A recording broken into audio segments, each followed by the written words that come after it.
What if the path to extraordinary success isn't paved with sacrifice, but with a kind of strategic laziness? Our culture worships the grind.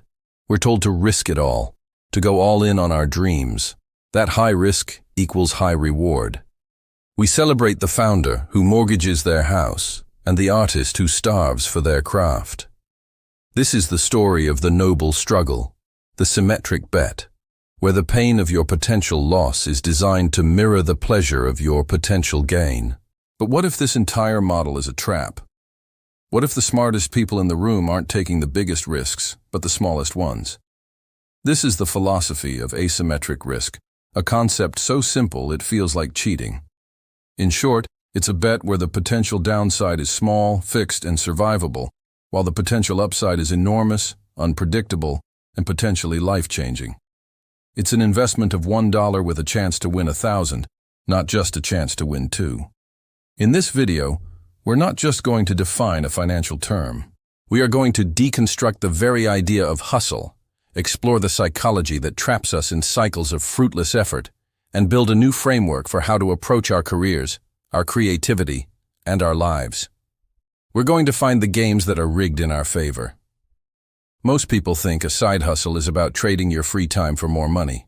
You drive for Uber, you deliver food, you flip items on eBay. Your effort has a direct, linear, and capped relationship to your reward. 1 hour of driving equals a predictable, limited amount of dollars. This feels safe. It feels tangible. It's the modern version of the factory floor. Clock in, do the work, get a predictable wage. It's a game of addition. You add more hours, you add more dollars. Society praises this as being responsible, as taking initiative. But if this is the safest path, why do so many people on it feel trapped? What if the real risk isn't the money you might lose, but the future you can never gain? What if this entire framework is built on a fundamental misunderstanding of value? The most dangerous risk isn't failure. It's committing to a game where you can't truly win. To see why, we need to introduce a new lens, the concept of leverage. Leverage is the tool you use to disconnect your input from your output. The traditional side hustle has no leverage. Your time is the only input, and the output is directly tied to it. But what if you could build something once that could work for you 1,000 times over? This is the leverage of media, of code, of an idea. Consider the Uber driver versus the person who spends a weekend creating a simple digital tool that solves a niche problem. The driver works for 10 hours and is paid for 10 hours. Their work is done. The creator spends 10 hours, and their work has just begun. That tool, that piece of software can be sold 100, 1,000, or 1,000,000 times while they sleep. Their downside was a single weekend. Their upside is functionally infinite. What we're seeing here is that the safe, predictable path of the driver is actually a treadmill. It requires your constant energy just to stay in place.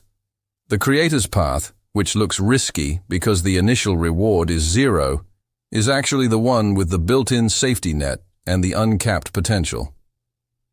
The first aha moment is this. The real risk isn't failing to make money.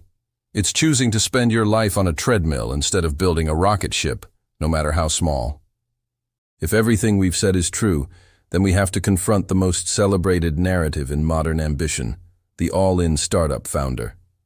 This is the person who quits their job, raises money from family, and works 100 hours a week, betting their entire life on a single outcome. This is held up as the pinnacle of courage and vision.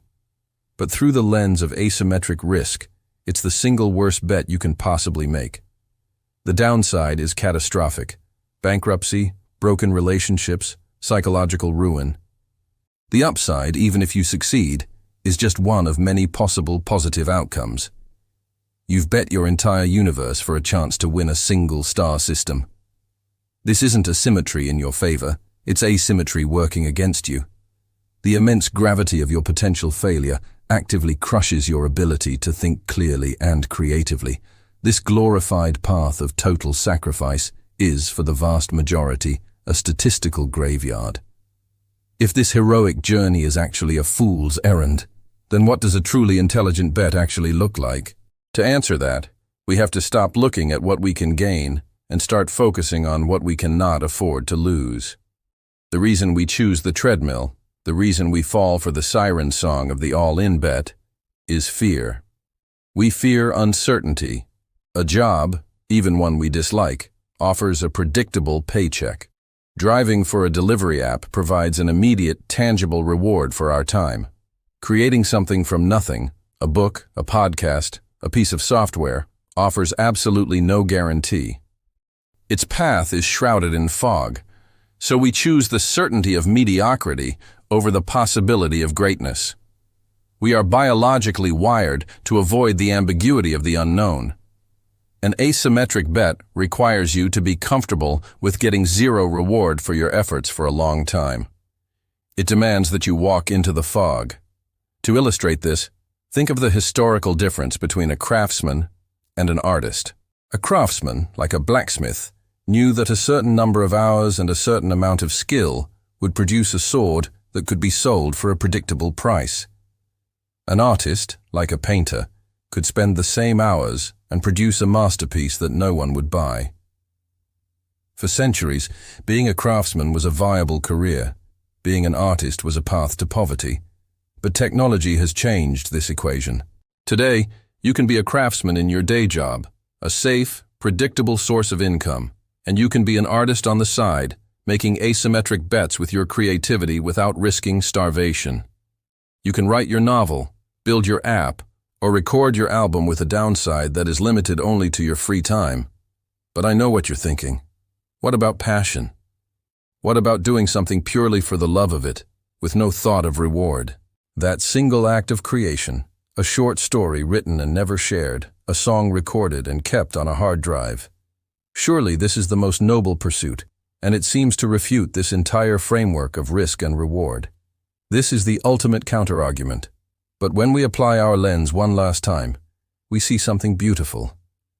A project pursued purely out of love or curiosity is the perfect asymmetric bet. Why? Because the downside is mathematically negative. The very act of creating it, of learning and growing, is the reward. You have already been paid in full by the experience itself. You've already won before anyone else ever sees it. Any external validation that comes later, any money, any recognition, any impact, is pure, infinite, and unexpected upside. Your greatest virtue, your passion, isn't an exception to the rule. It's the most powerful expression of it. Even at its most pure, the principle holds. Your obsession is your greatest source of leverage. So, let's assemble the mosaic.